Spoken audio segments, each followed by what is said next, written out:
Alright, now we're going to begin MacArthur's War. We've already done the rules overview. So we're playing from the start, June 25th, 1950. Here's a scenario in the rules information. Just wanted to look at the special rules real quick. Communist player turn only for this phase, and then it'll roll into the regular sequence, UN, and then communist. So only communist. Weather is automatically clear. No escalation during this. So neither side can escalate. No UN air points during this initial phase here. And they get a 2-column shift, the North Koreans do. And that somewhat continues into the next turn, July. Surprise is still in effect, not as pronounced. Again, no escalation. And KPA surprise now, it's 1-column shift. So for the next 2 turns, no escalation. The weather isn't even promised here, so we'll have to roll for weather here. But no escalation and limited U.S. involvement. If we look at the charts here, yeah, here we go. So at least for June and July, it's at the incident level. So the scope for victory points is South Korea. They both get a replacement point. They get 2 if they own their capital.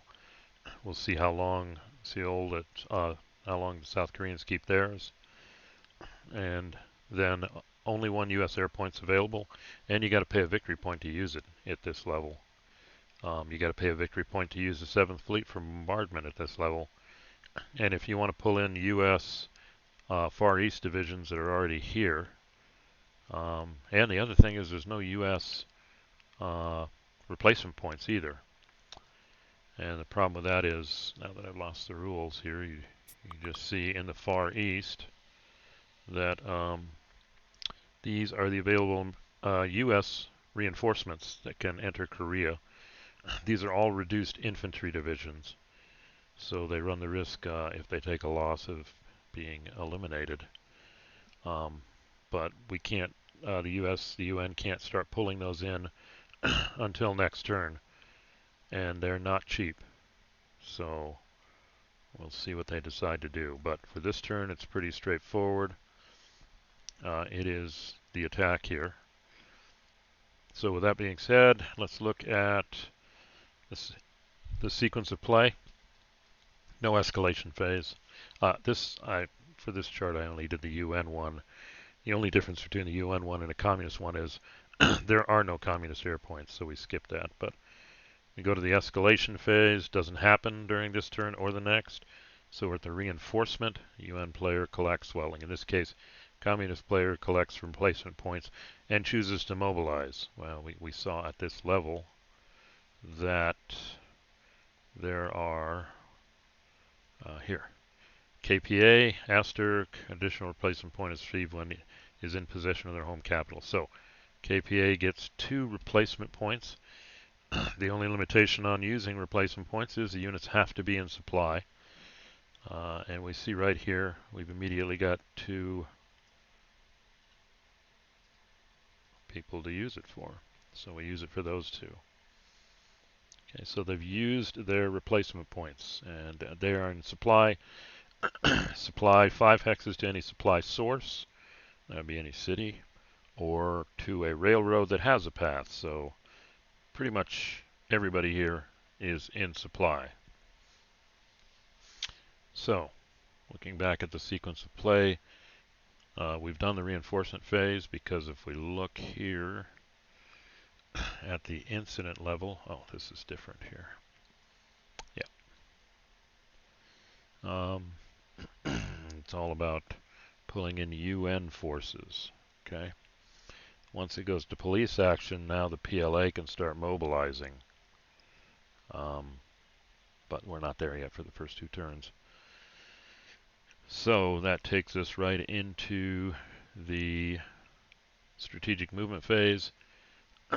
Again, there's really nobody to move for the communists. Yeah, there are no communists here. And we'll see later when the PLA mobilizes, they mobilize in China. But there's nothing to do there. So looking at this, we just move offboard conflicts not occurring. We're in the movement phase. They're already set up for their attack.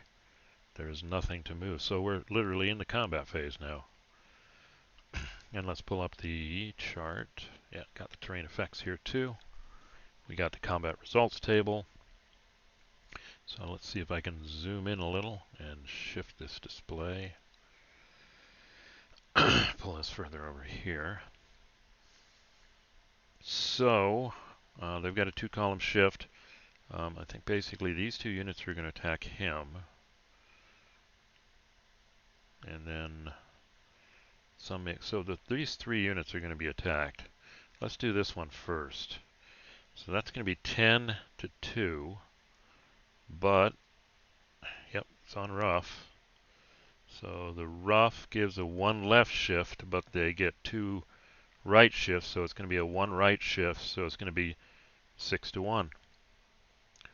6 to 1 with no die roll modifier, so it's a flat 6 to 1. Let's see what we get. The first attack, here they come.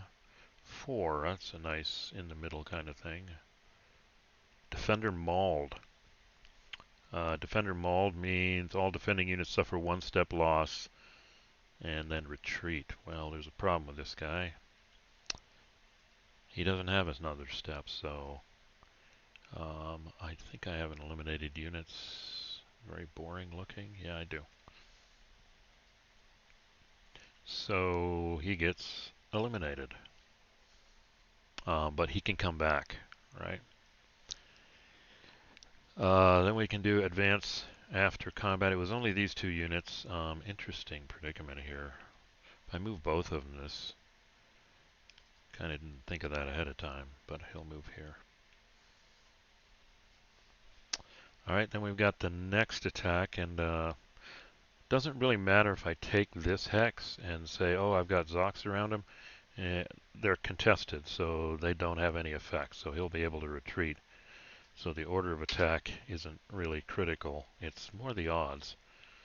So if we look at this, both those units are on clear terrain. Let me check something else here.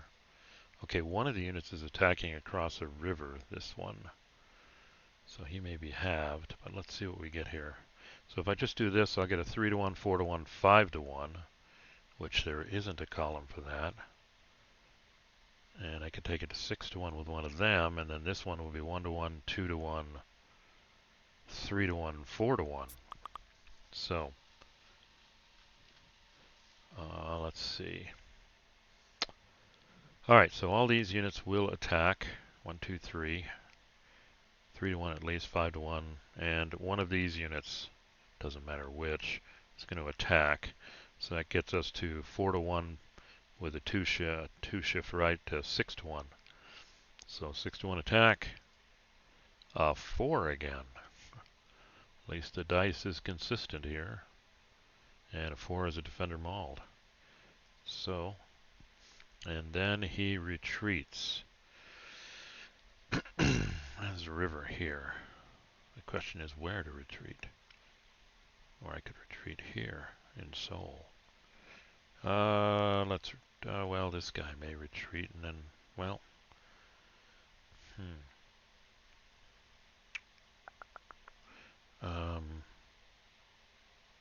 well, I don't know how this game plays out to really figure this out.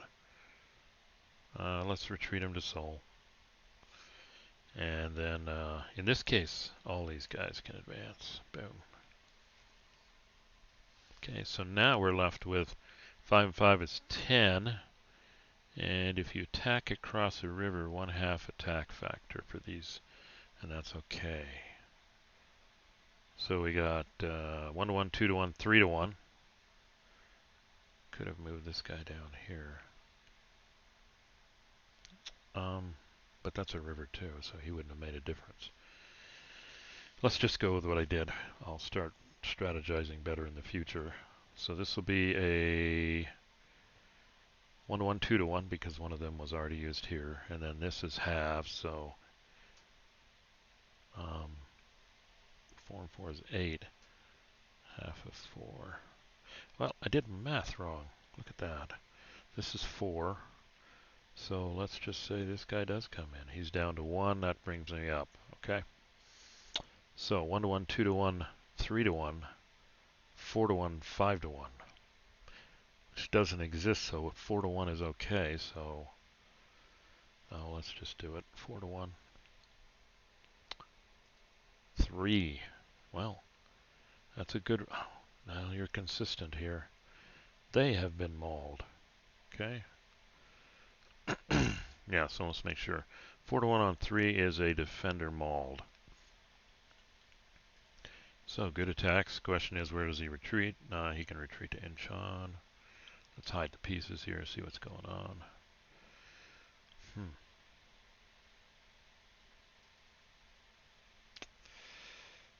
What's the benefit of retreating here versus here? Let's just retreat him here. These guys move up. Alright, so it looks like the North Koreans are pressing. There's their initial attacks.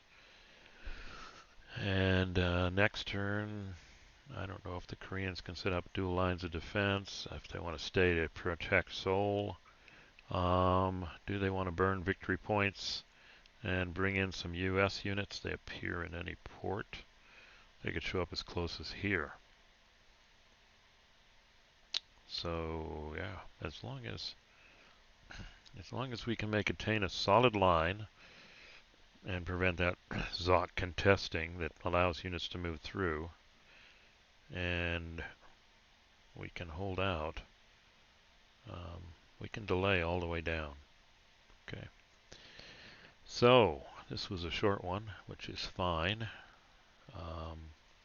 So at the end of the June 50 attack, basically the North Koreans have crossed the border, caused some casualties, destroyed the ROK cavalry regiment, but Seoul is still in South Korean possession.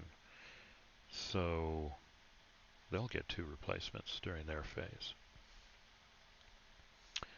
Alright, so that's the first bite-sized chunk there. I'm going to go ahead and stop the recording here. A nice 12 minutes. And when we come back, it will be the UN air... Well, no, I don't think so. Let's look at the charts. I don't think they can do air here. Yeah, they could. There's an air point. So they can purchase an air point. They can either use it for an attack or probably save it for defense. They can bring in the 7th Fleet to support some units along the coast here. And they can start landing some US divisions.